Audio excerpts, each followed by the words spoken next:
Hello, everybody. Welcome back. Talking Ball with Pat Leonard here. I am the New York Daily News' NFL columnist and Giants beat writer, fresh off the plane pretty much from Mobile, Alabama, where I attended the Senior Bowl and everything surrounding it.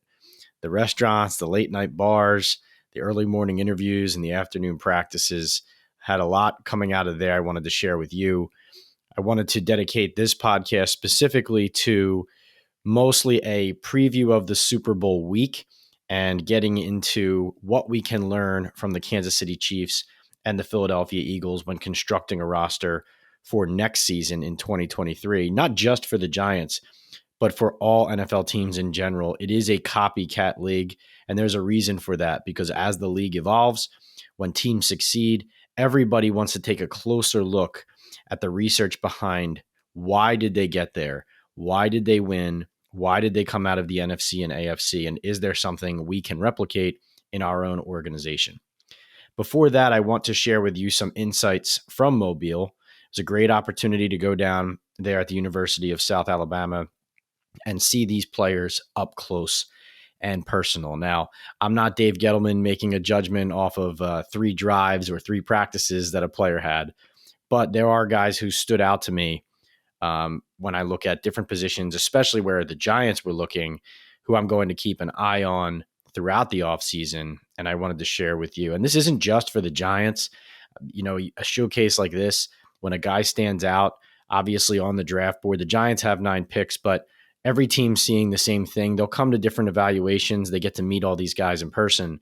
But, if a guy's stock rises at one of these showcases, sometimes teams pound the table in disgust because they might already have a great idea or high opinion of a player, and they'll be hoping, say, that he drops to the 4th or 5th round. And if he has a great Senior Bowl and a good combine, he could elevate himself into the 3rd. And now he's out of the value that the team had him graded, and you can't get him. So that can be a catch-22. But here are some names I wanted you to keep an eye on as we go through the process here. At wide receiver, where Joe Schoen, the Giants general manager, was spending a lot of time at the first practice down there, standing close and watching them snap to snap. I thought Andre Yosivas from Princeton was a huge winner for this week. Now, Shane shared with us in an on-the-record interview on Wednesday in downtown Mobile that he found out about Yosivas first when Zeke Santu, Odell Beckham Jr.'s agent, who was recruiting Yosivas at the time, showed Shane a clip of the Princeton receiver on YouTube in the cafeteria at the Giants facility when Odell Beckham Jr. was making his free agent visits to all these different teams. So he's had an eye on him. Shane thought he's a good player, big kid, makes a lot of contested catches, has good hands.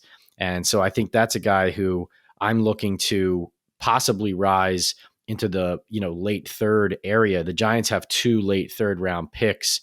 If his stock rises to that level, will their wide receiver search take them there, or even in the 4th round? Luke Musgrave from Ohio State, the tight end.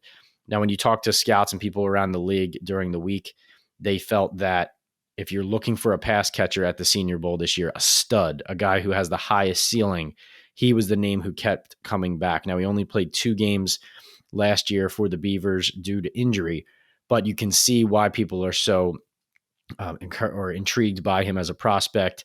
He's tall, he's big, he's mobile.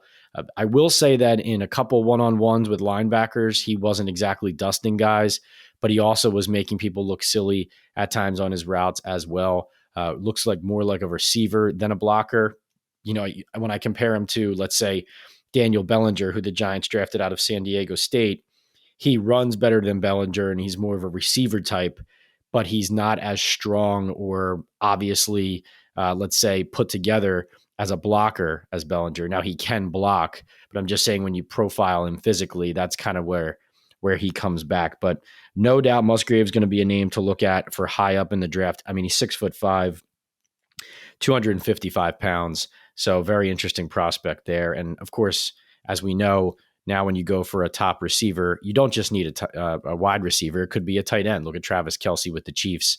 And I actually wrote an in-depth story about the Giants search for a top receiver or pass target, especially if they're going to sign Daniel Jones to a long-term deal. I wrote that story on the New York Daily News' website, so please go check that out.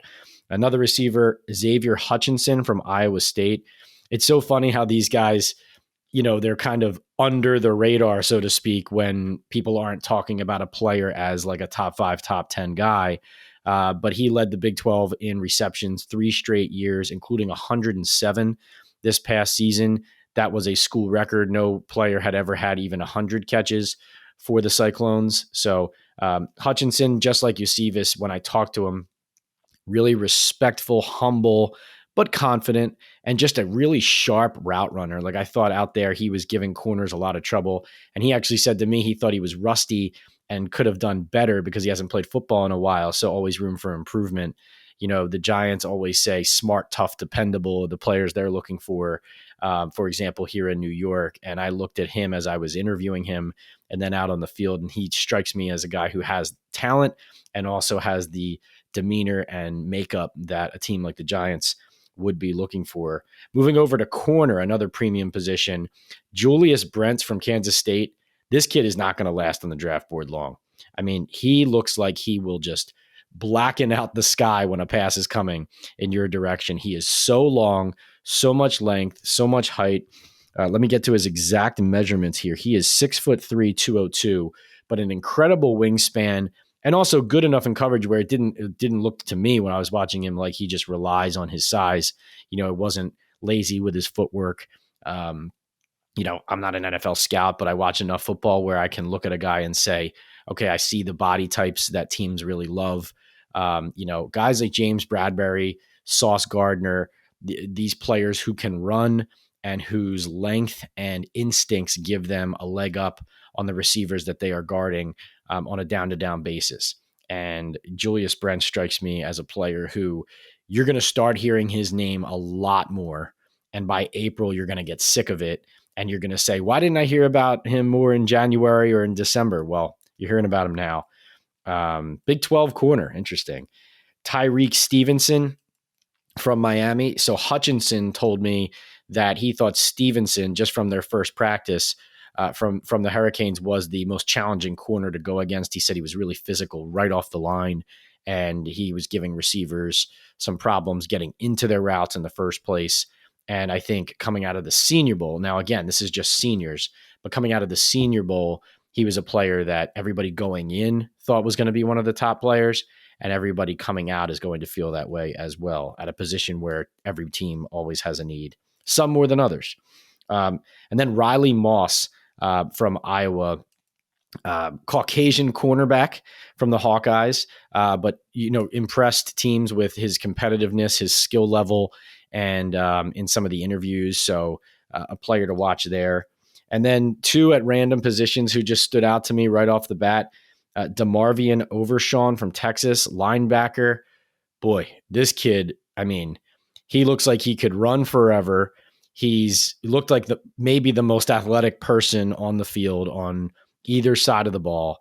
And you could see him being used as a rusher out in coverage, a player whose versatility would give a coach like Wink Martindale, but any defensive coach, the luxury of being able to use him as a Swiss Army knife in a lot of different ways.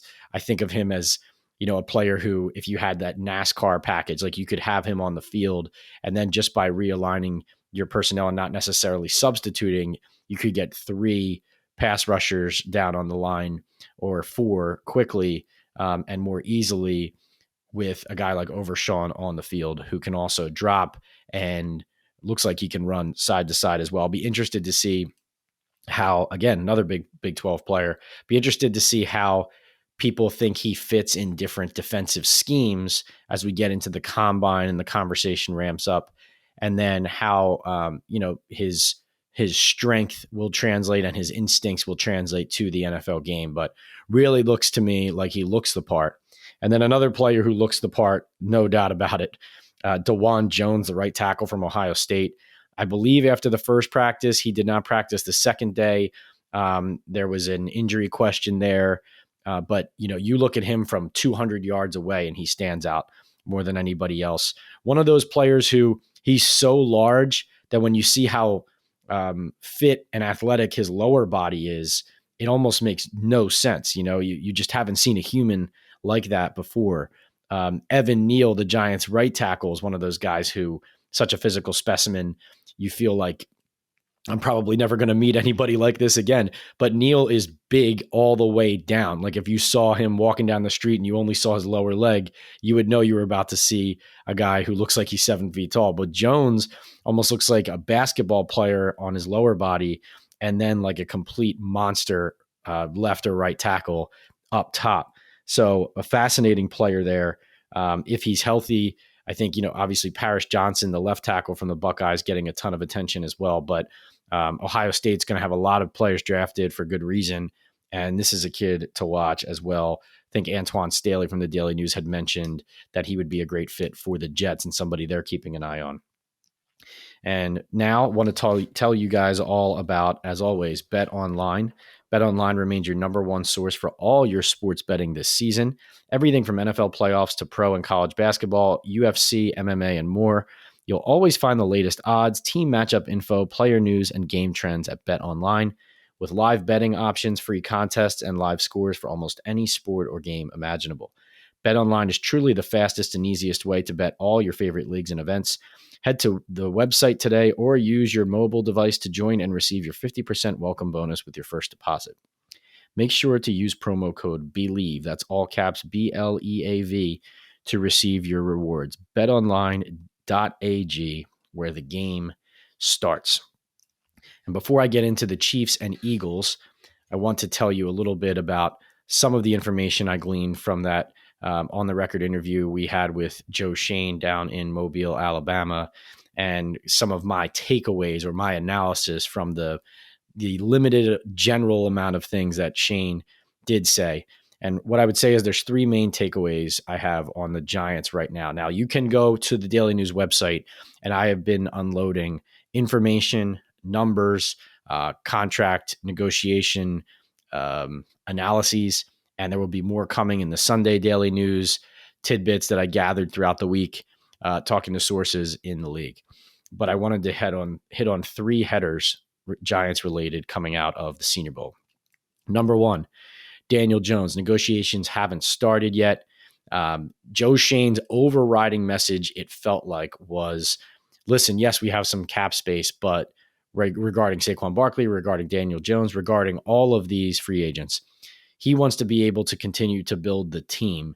He's so realistic about what their whole roster looks like and what it needs, that any major commitment to a player at a salary level that is higher than the way the Giants have valued that player, and they value him within that position and the structure of their roster makeup, that will take away from the ability to upgrade inside linebacker, defensive line, corner, maybe reinforcing safety, running back, whatever you want to say.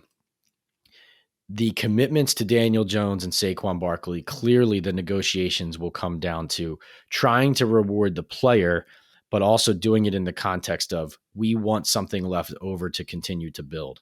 Now, where that comes in is the franchise tag is a key element. In the Daniel Jones negotiations, having to tag Daniel Jones at $32.5 million would really rob the Giants of a lot of flexibility. So the Giants want to get a long-term deal with Daniel Jones done, is what it feels like, based on how much it would benefit what they could do with the contract. They could restructure and lower that salary cap hit in the first year of a deal, and then that would help them upgrade other areas. We don't know yet what Daniel Jones's agent's first starting number is going to be. Schoen said the Giants actually were still figuring out theirs.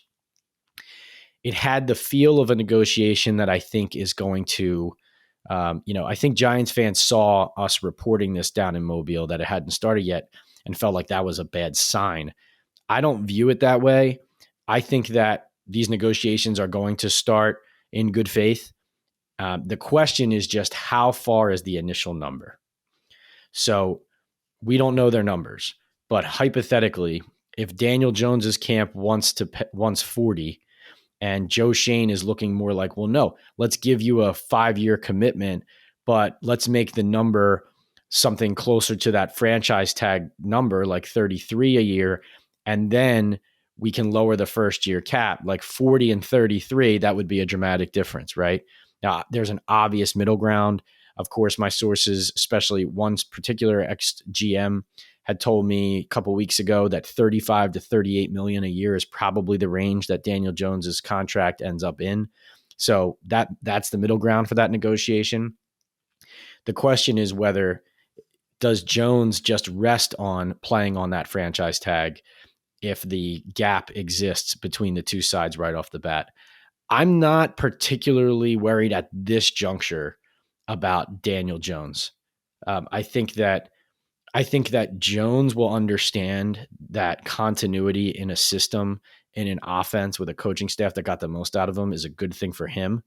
And so I'm not saying that means he's going to give the Giants a gigantic discount. I just believe that while he will deserve a payday, I think that the middle ground makes sense to both sides and will be a sensible, finishing spot for them to arrive at. So I'm not as worried about that one. Saquon Barkley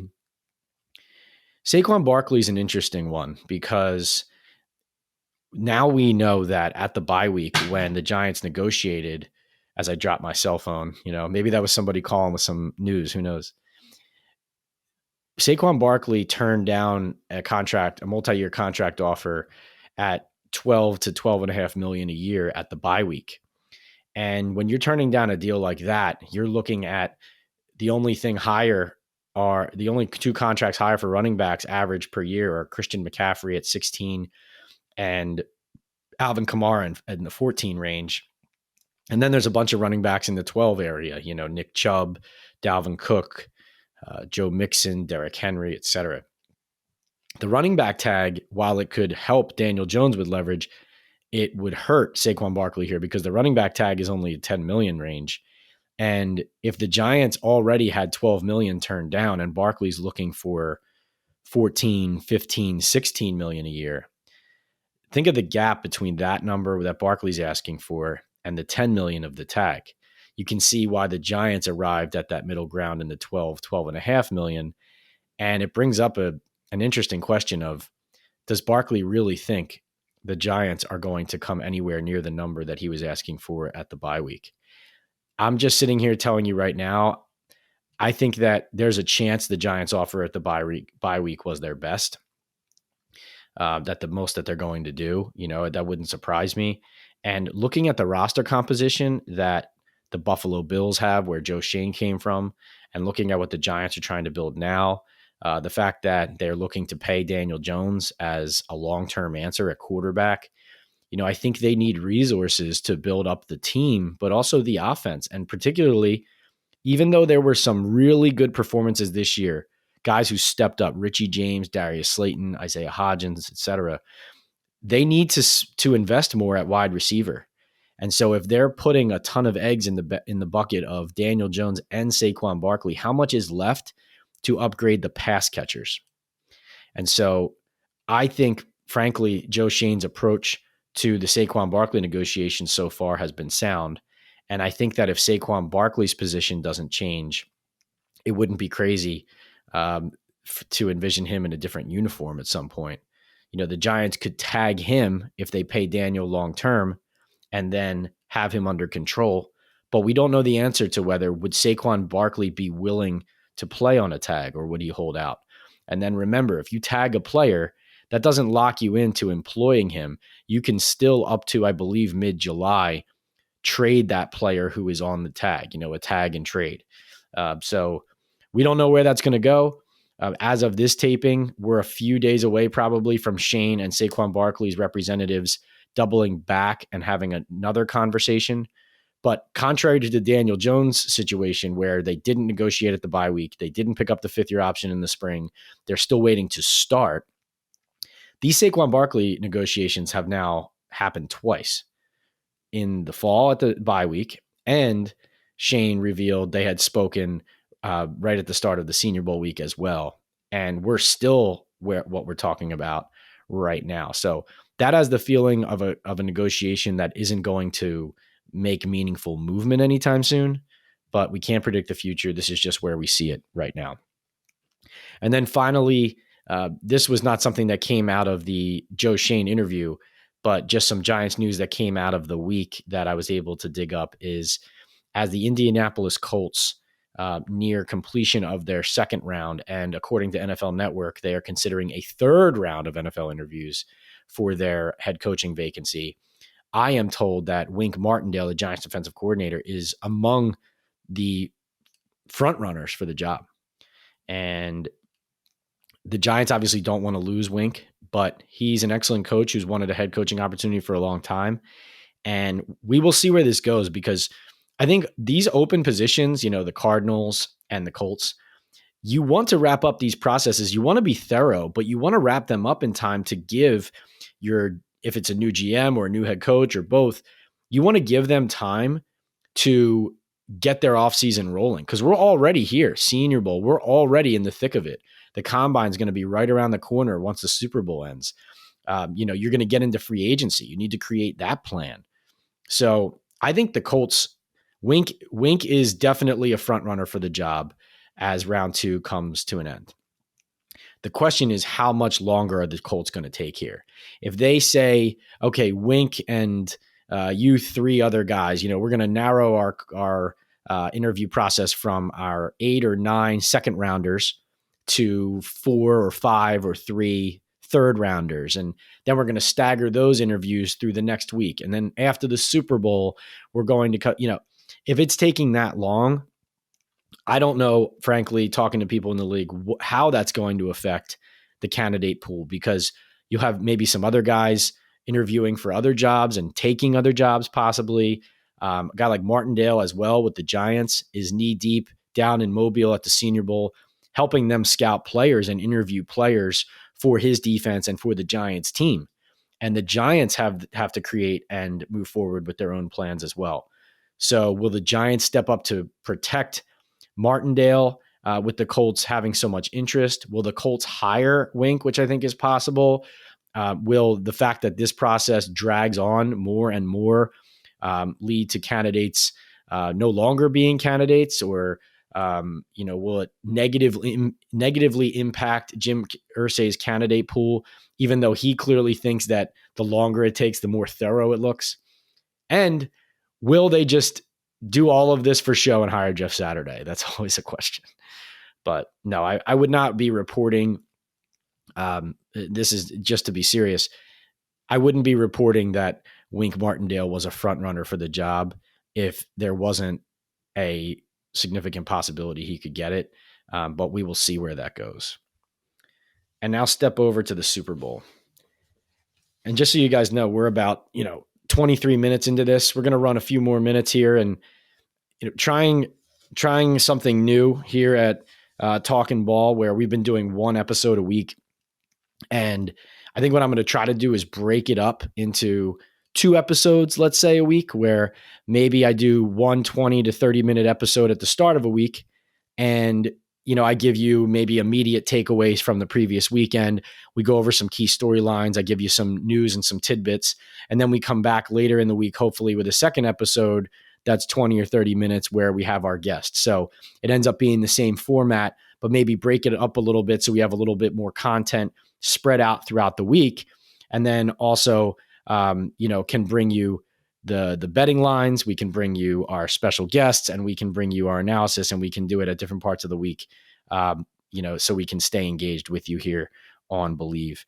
But before we get to any further than that, I want to tell you about the Giants and the Giants, the Eagles and the Chiefs, and what we can learn from these two teams. 5 lessons. Here they are. 5 lessons that you can learn from the Eagles and the Chiefs. If you're another NFL GM, if you're another NFL head coach, if you're looking at these teams and saying, how can I get there? How can I be next? This is what the Eagles and the Chiefs have done so well that teams can replicate. Number 1 is never get complacent at quarterback. It's easy to forget now because Mahomes is so great and Jalen Hurts is playing at such a high level. it's easy to forget the criticisms levied against these franchises for the decisions they were making, or just the questions and curiosities, even if it wasn't criticism. But Alex Smith was playing at an extremely high level for Kansas City when Andy Reid and Brett Veach traded up all the way to number 10 overall to take Patrick Mahomes in 2017. And then Carson Wentz, they had just paid him. They had just given him a 4-year, $128 million extension in, I think it was in 2019.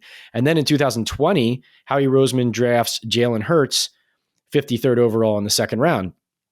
The message is this: if you're another team's general manager, if you have a good quarterback, you should still be searching for a great quarterback. That's the message. And, a team like the Giants can learn from that. They like Daniel Jones. They want to commit to Daniel Jones.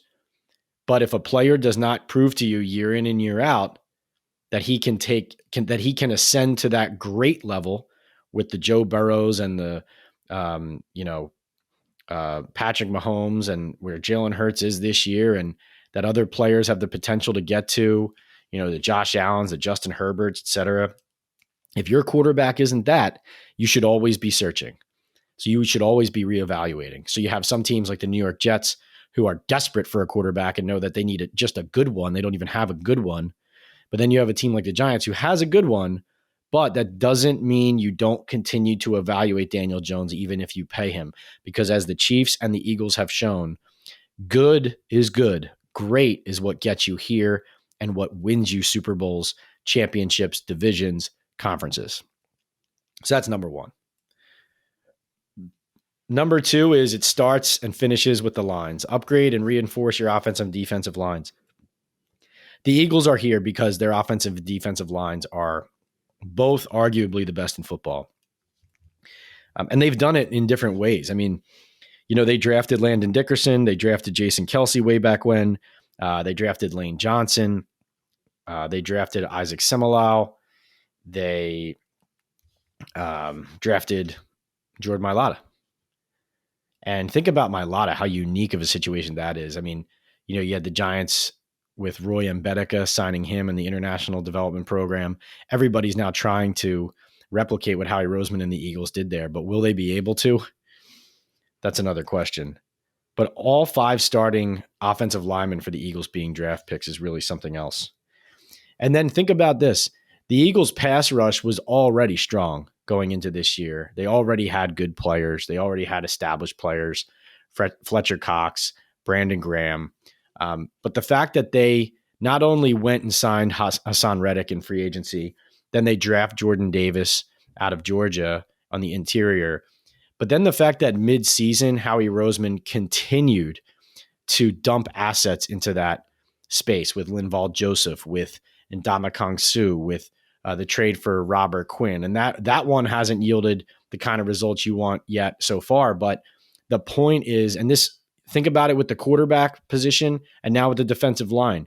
Seems like a theme with the Eagles and Howie Roseman is don't just rest on your laurels that a position on your roster, just because it's a strength, is something that you don't have to attend to. If you reinforce that strength and double down on it, maybe that's a better strategy than going and trying to fill other holes and assuming that you're okay. And I know the Giants in previous years, under Dave Gettleman especially, they were the kind of team that would over-evaluate one of their players.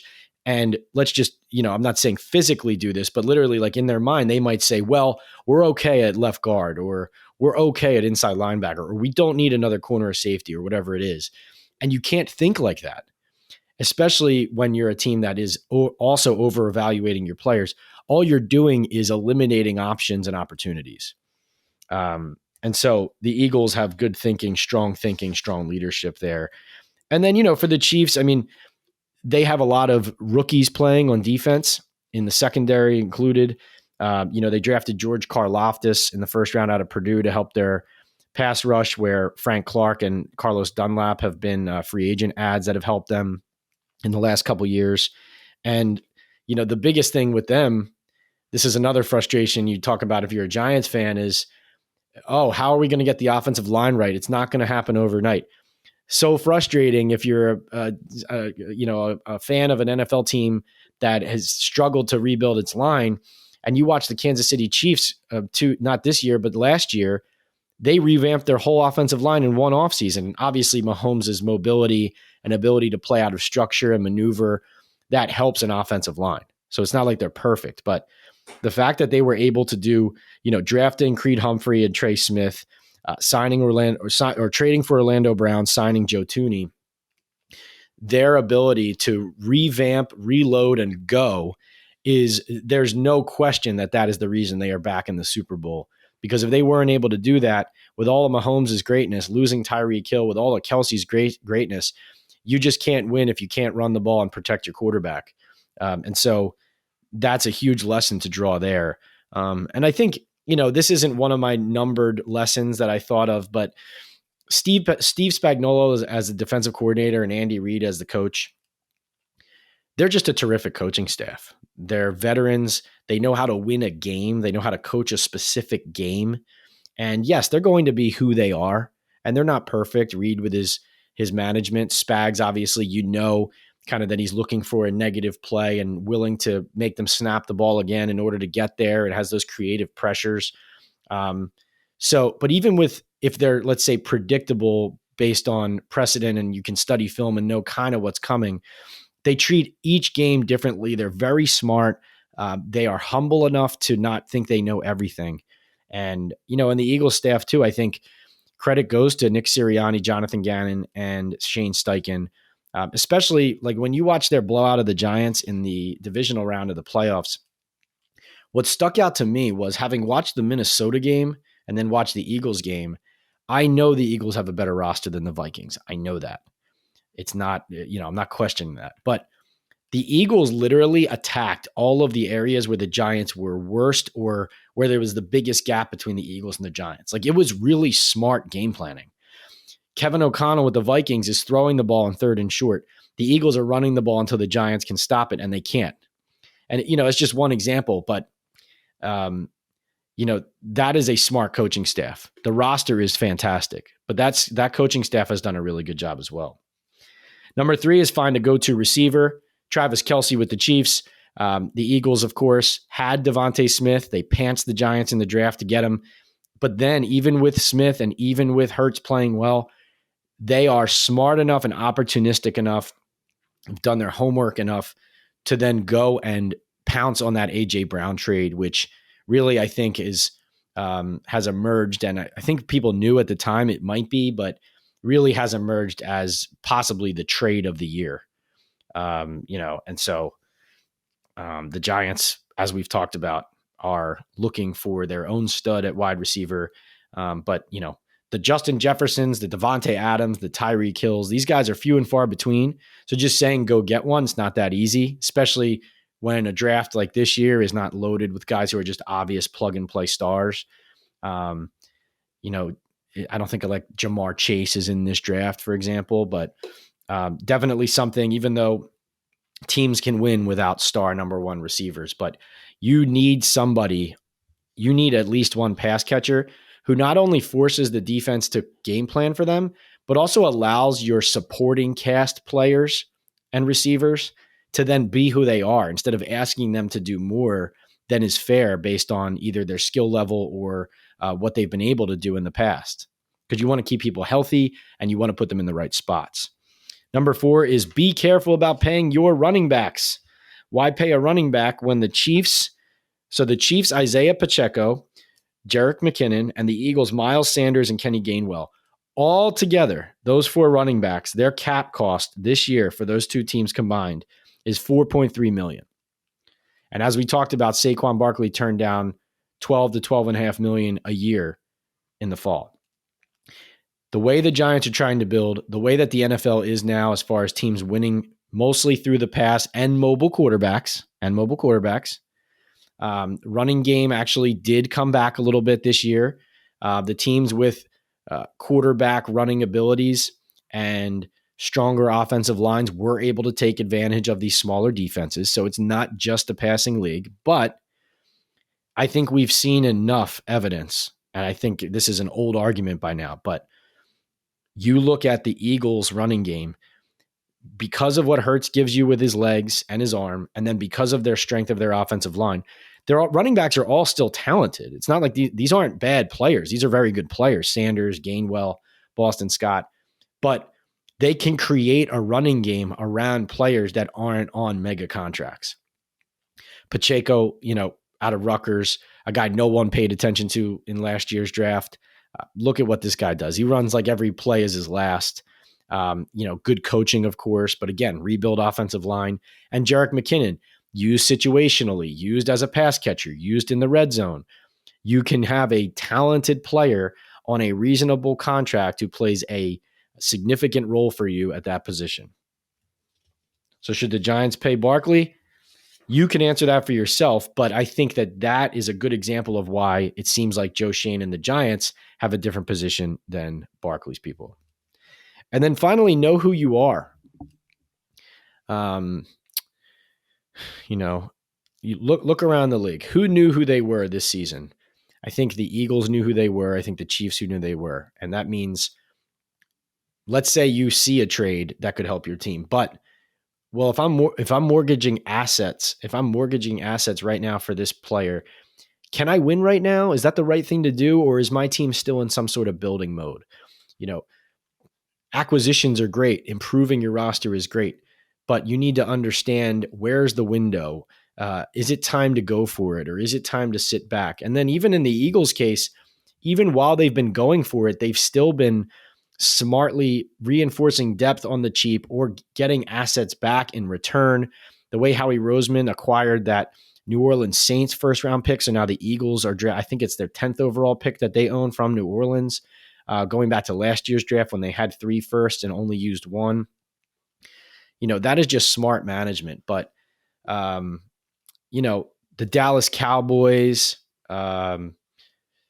is a team that I think struggles, kind of sits on the fence a little bit of who are we, has expectations that they are going to win it all when maybe the team's not there yet. I think the New Orleans Saints are a good example of a team that going into this year thought they were still there and were not. And really, if we're being honest, if you really looked at where their team was going into this season, nobody should have thought that they were a team that could win. And I think sometimes when a team, especially like the Saints, is used to a lot of success and sustained success under Drew Brees, Sean Payton, et cetera, and Mickey Loomis is a very good GM, but you can't look at a team that is in rebuild mode and invest more assets in the here now short term. Sometimes, frankly, it happens on teams because people are trying to protect their own jobs. And that's an interesting dynamic of it. Coaches and GMs have never had less of a leash to win. And you look at Houston firing 2 coaches in a row after 1 year. These owners are impatient, increasingly so. And they're okay now with, or a lot of them anyway, with firing a guy 1 or 2 years into a 5-year contract and still paying him millions of dollars when they bring in the next guy, because they want to fill the seats. They want to make those gates up. They want the sponsors to be happy. They want to build a new stadium, whatever it is. And so sometimes self-preservation comes into play with GMs and coaches, knowing that if they don't win now, it's going to cost them their job, when really the right thing to do organizationally is to build for the long term. So that's where the Giants were caught in between as well lately. And that's why it's so important now that Joe Schoen keeps ownership in the organization on the path of, just because we made the playoffs this year does not mean that we should go from 9 wins to 12 next year and be in the NFC Championship game. That is not the only marker of progress. But knowing who you are and then being able to convince your organization and your ownership of who you are as a team is a lesson I think that we can take from Brett Veach and Howie Roseman with the Chiefs and the Eagles. And Veach, frankly, what he knows is he has Patrick Mahomes. And so, as Joe Burrow said in Cincinnati, my window is every year I'm in the league to go and win a Super Bowl. Sometimes it's rare, but sometimes when you're in a position like the Chiefs and Brett Veach are with Patrick Mahomes, when's my window? My window's right now. It's next year. It's the year after that. So that's a luxury most people don't have. But we're going to wrap up there. We will come back next week approaching the Super Bowl. We will preview the Super Bowl. We will canvass the league's quarterback situation with guys like Aaron Rodgers, Derek Carr after Tom Brady's second retirement. And we will go over where we think all those guys are going to land. We will get into a deeper preview of the Eagles and Chiefs. And then I will be headed out to Arizona to cover my second straight and second ever Super Bowl Eagles Chiefs. Obviously, Rams Bengals was a thrill last year in Los Angeles. So I'm excited to go out to Phoenix and cover the game in Glendale on Super Bowl Sunday. I will be on Instagram, Twitter, TikTok, everything, bringing you content from the desert. As always, please rate, review, subscribe our podcast here. As always, I really appreciate everybody's support. We've had a great start to 2023. We're going to keep it rolling here on the Believe Network on Talking Ball with Pat Leonard. So thank you so much for listening as always, and we'll see you next time.